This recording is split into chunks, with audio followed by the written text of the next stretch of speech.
Hello, and welcome back to another episode of Radical Disruption. Today, I'm taking you behind the scenes in my kitchen, an experience that happened just yesterday, and how it relates to business.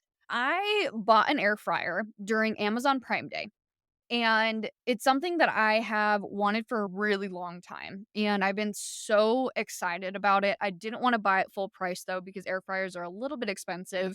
So I thought Prime Day was the perfect time. I didn't want to wait till Black Friday or anything like that. So it went on sale during Prime Day, immediately purchased it. And a day and a half later, it came to my doorstep and unboxed it like a little child on Christmas morning. So excited. And for context, I'm a big foodie. I love food. I love cooking food. I love being in the kitchen. I love everything about food. I knew that this tool, based off of what I've heard from other people and their experiences using the air fryer and raving about it, that this was going to elevate my cooking experience and my food and all of that. I had really high hopes. And because of that, I planned an entire meal around using the air fryer. And for me, I plan out my meals usually on Sundays. And then I will go through and I'll look at the recipes and all the ingredients that I need, and I will add those to my Instacart. And then I'll have my Instacart delivered on a Monday morning. And then I have all of my meals planned out for the week, not prepped out, but planned out. So that way I don't have to worry about, oh, what are we going to eat today? And do I have the ingredients for that? So I planned out an entire meal around utilizing the air fryer because, again, why would I not use the air fryer? Because I'm so excited about it. And actually, for other context as well, I think this is important too, just for my own personal pride. I'm a pretty good cook. I'm not a chef though, by any means, but I can follow a recipe and it turns out pretty good. I would say 99.9% of the time. Again, though, I'm not a chef. If you give me some ingredients and you're like, "Hey, make something," probably not going to turn out the best, right? But I can follow directions when it comes to cooking, and it's going to turn out pretty good. So, anyways, had high hopes for this meal. About 10 minutes into cooking, I realized that this meal was not going to turn out. The first thing that I cooked was the wings. I wanted wings with fries. That's what I was trying to cook. So the first thing that I cooked was the wings, and the chicken itself wasn't the right chicken for wings. They didn't work out. Great. Awesome. The main part of the meal is already destroyed. So that's great. The second thing that I cooked was the fries. And I was certain that these would turn out because how do you wreck French fries? You just can't. And these were sweet potato fries, which is like next level French fries. And they didn't burn. I will say that. But they got all black and bubbly in the air fryer and it looked like there was like warts all over them and they wouldn't crisp up no matter how long I kept them in there. And the longer that I kept them in there, the more of those like wart black things that kept coming up on them. And I would taste it and it just didn't taste very good. And okay, so anyways, that didn't work out. I was so frustrated, but I also had to give myself grace because it was the first time that I was using the air fryer. I'd never ever used it before, and there's a few different factors that play into why all those things didn't work out that I was trying to cook, which I'll talk about in just a second, but it also made me think about my first time using the Instapot. And the Instapot is a pressure cooker. If you've never heard of the Instapot before, it just cooks your food under pressure in a ridiculously short amount of time, and it's the most amazing thing ever. But I remember the first time that I tried using the Instapot, I tried cooking rice. And if you ever tried cooking rice in the Instapot, you can probably guess how this goes. But I just kept getting burn alerts. It would just say burn, and I was like, "What am I doing wrong?" And my rice, the whole entire bottom pot or the bottom of the pot where the rice was, totally burnt to a crisp, but then the rice at the top of the pot wasn't really even cooked, and then there was a bunch of I don't know, it was just an absolute disaster, and I didn't give up, though, on using the Instapot after that experience, and now I use my Instapot multiple times per week to cook. It is a staple tool in my kitchen. I absolutely love it, but this experience, though, between the air fryer and then thinking back on using the Instapot, it really made me think about business and how this relates to business. And you're probably thinking, wow, this is such a business coach thing to say, like relating this awful cooking experience back to business. But really, this is like legit what I was thinking. I was sitting in my kitchen after this. And I was so frustrated because we were heading to a movie, so I didn't really have a lot of time to come up with another meal, so we ended up having Eggo waffles and eggs for dinner because obviously I ruined dinner. But I legit was thinking this and I was like, "Oh my gosh, this would be such a good podcast episode," and now here I am recording it. Anyways, you can take your failures in life, it doesn't just have to be in business, and you can always relate that somehow back to your one of your offerings, or you can teach a lesson around it. So even the most mundane, unexciting, and even failures in your life can be turned into lessons. So that's like a micro lesson from this podcast episode, but that's not the point of what this is. This episode is all about. But I did think about how this related to business and how as business owners, we are so scared to try something new because it might end in failure. And oftentimes we go into things with such high hopes that it's going to succeed on the first try.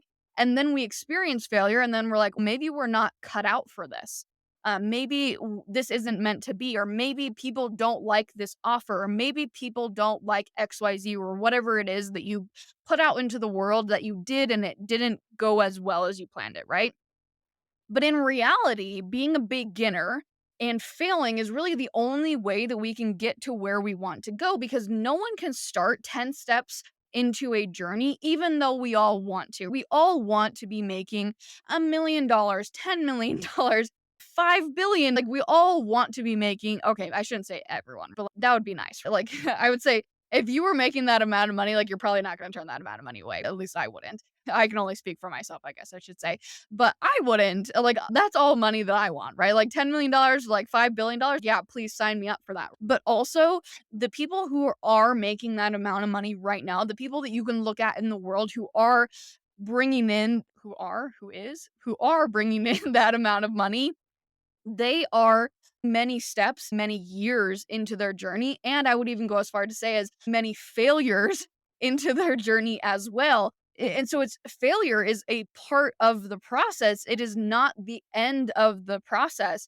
And just because we fail, it doesn't mean that it is not meant to be. Sometimes it is just part of the journey, right? And so why do we fail? I'm going to relate this back to my kitchen experience, but also relate it back to business at the same time. So sometimes it's a failure because of the ingredients. Sometimes we fail because of the ingredients. Now, what does this mean in terms of the kitchen, right? Obviously, this is pretty self explanatory, but the chicken that I was using for the air fryer was not the right chicken to make wings. So therefore, that was already a recipe for disaster before I even got started because the ingredient was not the right ingredient, which is totally, again, my own fault. I know that the air fryer works because I know plenty of people use it. So I know that it's definitely user error, but that was something where I didn't even set myself up for success getting started because I had the wrong ingredient for that. Now, in terms of business, what are ingredients in our business? Ingredients in our business are equipment that we use, the tools that we use, the systems, the strategies that we use. Sometimes we don't have the right tools or the right equipment or the right systems in place. And so that sometimes leads to failure because those are really essential components in our business. And whether that's through social media or through creating offers or whatever it might be, building a team. So, really looking at the ingredients. And so, if you are going through a failure, you have gone through a failure, well, any failure in general, but it's really important for you to just take a step back and ask yourself, okay, why did I fail? What can I learn from this experience? And sometimes it is just simply the ingredients. Now, what are some other reasons that we might fail? So, sometimes we might fail because we're just simply a beginner. Sometimes we might fail because we're just simply a beginner, and that's okay. And something I would say here is that you don't know what you don't know, right? And so, as a beginner, you don't know all of the things, and you are not supposed to know all of the things because you are a beginner at the beginning stages of your journey, and you're going to learn more as you go through your journey. And it is okay to not know all of the things, and that's so important. Now, sometimes we fail because we don't set realistic goals. And this is definitely applicable to me being in the kitchen. My goal with the air fryer was to have a perfect meal, a five-star meal. I think that, like, in terms of, like, chefs and, like, food, it's, like, Michelin rated or something like that. I think that's, like, a big thing for restaurants. That's what I was expecting, right? Like, I went into it with really, really high expectations, and I'm not necessarily saying that, like, you shouldn't go into things with high expectations, but, like, I would say that my goal for, it being the first time using the air fryer and having the wrong ingredients, like, I did not set realistic expectations or realistic goals for myself, and so that is something that a lot of times where again, this is so a lot of this is so self-explanatory, but we forget so much of this as entrepreneurs because we're going like, our goal in our heads, like, perfection and making millions and millions of dollars, like, anything less than that is failure, right? Which is that's probably not the most realistic goal, right? So, is it your first time doing something? Okay, yes. Are you gonna be an expert at that the first time? Probably not, right? It's probably like 1 in a million people is like the expert the first time that they do things. Okay, I don't know. That's a Maya statistic, not an actual statistic. But if you are one of those people, then that's fantabulous. And I know that there are people out there who are like, "Oh yeah, I've never played XYZ sport before," and then they play it and they're like the best at it, and they're destroying everyone. So if you're one of those people in business where it just like clicks for you, then that's great. But for most of us, we're not going to be an expert the first time that we do things. And something that I want to add in here, and this isn't necessarily like in terms of failure specifically, but I just think that it's something that's really important to bring up is I hear a lot of people and they come to me and they say, this is in direct messages, in coaching, through all of the different things. People will come to me and they'll say, hey, I want to make $500 a month, or I wanna make $1,000 a month, or I wanna make $5,000 a month, or I wanna make 20,000, whatever that number is for you. Like, it could be literally anything. I've had people at all ranges come to me and they say that they have a certain amount of money that they wanna make, and they're like, "I'm doing all of the right things, and I see other people who are making this amount of money faster than me, who are growing and scaling faster than me, and I'm doing all the things and I'm putting in the work, and in their head, they're seeing this as a failure, right? So that's how this ties in, is they're seeing it as a failure. And they're like, "What am I doing wrong?"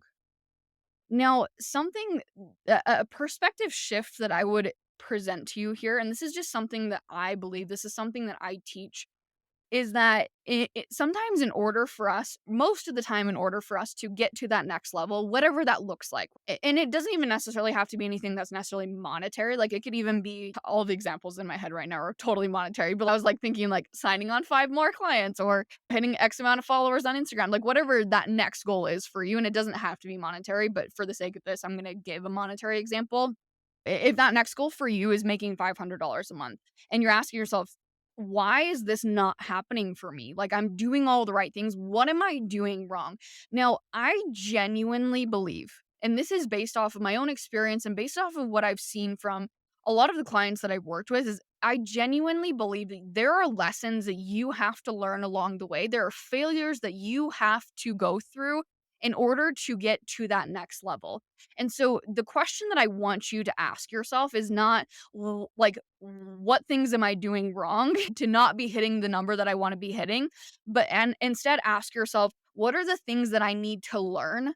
What are the things that I need to go through in order to be able to get to that next level? And so then what you're looking for in your business isn't all the things that you're doing wrong, right? Now you're looking for all the things that are lessons, opportunities for you to improve upon, opportunities for you to grow and to learn, to experience new things and expand your knowledge. And it's a totally different way of approaching things.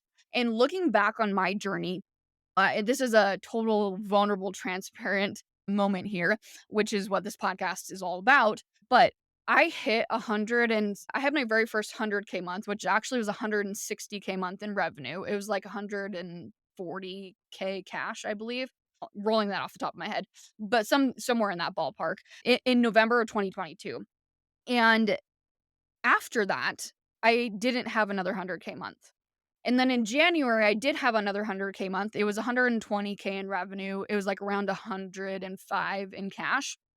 But after that, and since then, since January of 2023, I've not hit 100K again. And there's so many times where I've sat back and asked myself, like, why I've hit it twice. Why can I not sustain that? Like, why is that not a number that I see consistently in looking at my spreadsheets for each month at the end of each month? Like, why is that the not number that I see? And I had to have a really honest moment with myself and say, you know, yo, that's so funny. That's actually not what I meant to say, but for some reason, "yo" came out, and I don't talk to myself like that, but that's actually hilarious that came out. I had to have this honest moment with myself, though, that there are lessons that I need to learn to be able to hit those months consistently. Because it's one thing to hit 100K one time or 2 times, but it's another thing to hit that consistently, and, that is something that, like, when I go for a new goal in terms of my income, I don't wanna just like, "Oh, I wanna hit 100K," and then I hit 100K one time, and then that's it, right? Like, when I go for my goals, I wanna be able to hit 100K and then sustain that consistently. And so when I hit 100K originally, my goal actually for that month in terms of income was not even 100K. I actually blew past my goal.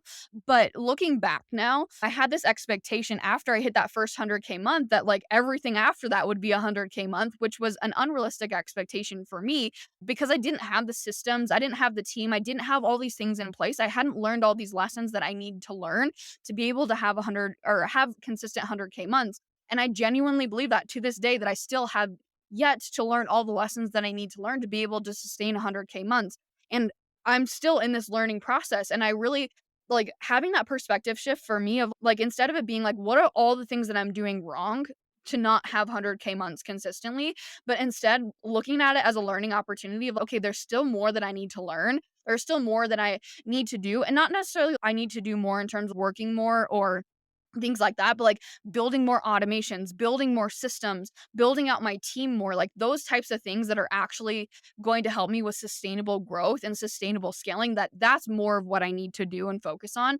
So that's a truthful moment there for you is I haven't made it there yet, and I don't know I don't have all the answers as to why, and I don't have all the answers, at least not right now, of what I need to still do to be able to get to that level and be able to sustain it, but I know that it's going to come to me, and I know that through this perspective shift of looking at it as the lessons that I need to learn versus what are all the things that I'm doing wrong, that it really allows me to take it from a more positive perspective as well.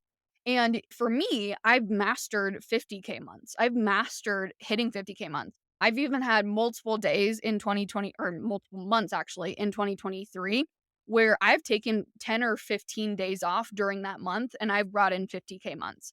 And so I've mastered that, but I have not mastered hitting 75K months consistently and I have not mastered hitting 100K months consistently.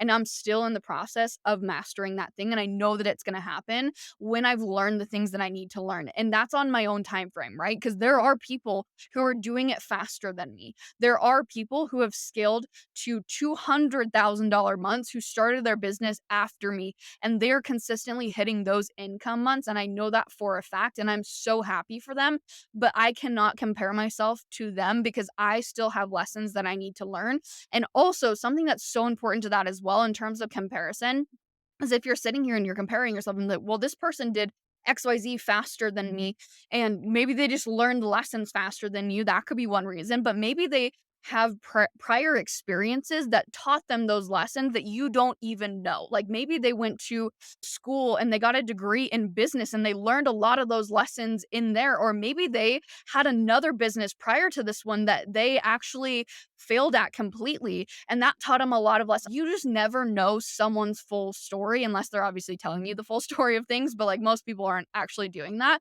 So just don't compare there. Anyways, that was a long little tangent there. But hopefully that was a good little perspective shift. And another powerful shift, and this one I'm going to keep this nice and short for you, but another powerful shift that I want you to think about in terms of mindset shift when it comes to working towards achieving something that is new, because this is something else that I hear a lot of times too, is people will say, I want to hit 5K months. And they're currently at, let's just say, 1K or 2K months. And they're so hyper focused on that next level. And when they don't hit 5K months, and they don't hit 5K month again, and they don't hit it again, and they don't hit it again. They're getting so frustrated because again, they're seeing that as a failure, which in my eyes is you're learning so many lessons to be able to get to that level. But also something that I would have you think about is instead of always reaching for the next number in terms of income, something that I highly suggest that you do is ask yourself, how can I make where I am currently at even easier?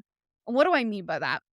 To give an example, how can I make making $5,000 a month even easier? If you're at $5,000 a month right now, ask yourself that question. If you're at $500 a month, ask yourself, how can I make making $500 a month even easier? If you're at $10,000 a month, you can probably guess the question. How can I make making $10,000 a month even easier? And what will this do for you? It's going to help you to recognize that you are not failing on a month to month basis, but it's going to not only help you to make that amount of money easier, but what happens when you make that amount of money easier to make? $500. How if you make that easier to make, you're also in the process, I promise you, you're also going to start making more money because you've made it easier to make more money, right? So that's a little perspective shift that I throw in there. All right, going back to failures in terms of like cooking and all of that, sometimes it is a failure because of the instructions. So maybe you have really vague or poor instructions that were given to you in terms of the recipe. I have a few recipes that have been handed down from family members and things like that. And it's on the little white note cards. And sometimes it'll say very general instructions. Throw it in the oven. And you're like, okay, but like what temperature and for like how long? So those types of vague instructions, obviously you're not going to lead to the perfect end result. So making sure that you're getting instructions from people who are credible and people who are going to give you the details and the real and raw and honest perspective of what it actually takes to get there. And so you don't want unclear instructions, but you also don't want to be taking advice from unreliable sources. Now, another thing, this is the last thing that I'll end with in terms of examples of failures or why we fail, is sometimes we fail because we rush things. And so this kind of goes back to what I was talking about as well with your goal of, okay, I want to make 5K months and you're currently at 1K months and you're asking yourself, what am I doing wrong to not hit this? You might be rushing yourself, and rushing things can lead to failure because you're putting unrealistic expectations on yourself to hit a certain goal in a certain time frame that might just might not be realistic in terms of all the lessons that you need to learn to be able to actually hit that level. And the more that you are down on yourself and the more you're like, oh my gosh, I didn't hit it again, I didn't do this again, I didn't, now you're getting really down on yourself. And instead of seeing your journey as an opportunity and your journey as a learning lesson, now you're just so down on yourself and you're like, maybe this isn't for me. When in reality, it is for you. It's just part of the journey of being an entrepreneur is failures, right? And so failures happen, but they're not a bad thing. There are various reasons why things might not work out the way that we hoped, but it is all part of the process. And being a beginner is all part of the process. We cannot jump straight to the advanced level without first going through the learning curve and without first starting on step one. And this is applicable to anyone at any point of their journey. It doesn't necessarily have to mean that you're at the beginning stages of your journey and you're making $0. That's not what this episode is about. This is about any new thing that you try. Like maybe you're trying ads for the first time. Maybe you're trying TikTok for the first time. Maybe you're trying email marketing for the first time. There are going to be failures that happen because you are a beginner in that thing, and that is okay. Being a beginner opens up opportunities for immense learning and growth, and it's really a chance for us to acquire new skills and gain valuable insights and really refine our strategies. And being a beginner also allows us to see things from a fresh perspective, and you might even spot opportunities and solutions that other people might have missed due to their preconceived notions. Being a beginner builds resilience and adaptability, which are both skills that are so important for entrepreneurs. And you learn to bounce back from those failures and adapt your approach until you do achieve success. And I think that I truly believe that the more failures that you go through, the more successful that you are going to be. And the more willing you are to be a beginner, the more successful you are going to be as well. And lastly, being a beginner often means thinking outside of the box. And so your creativity can really flourish when you're not confined to this little box of I have to do XYZ to be successful because you don't know what to do, right? At least when you're getting started to do, you don't know what to do in order to be successful at that step one in your journey. And so being a beginner allows you to experiment and have that a little bit more freedom to try new things. Being a beginner is a gift. It is not something to rush past. I really want you to enjoy the journey and don't forget to be a beginner. So, my challenge for you is to try something new this week, whether that might be sending out a sales email because you've never used your email for selling before, or maybe it is going live on Instagram, or maybe it is sending a follow up email for a company that you pitched for a collaboration. Whatever it is, I really encourage you to not be afraid to be a beginner, to try something new, to fail, because it is all part of the process, and really leaning into that beginner energy. Thank you so much for listening in to this episode.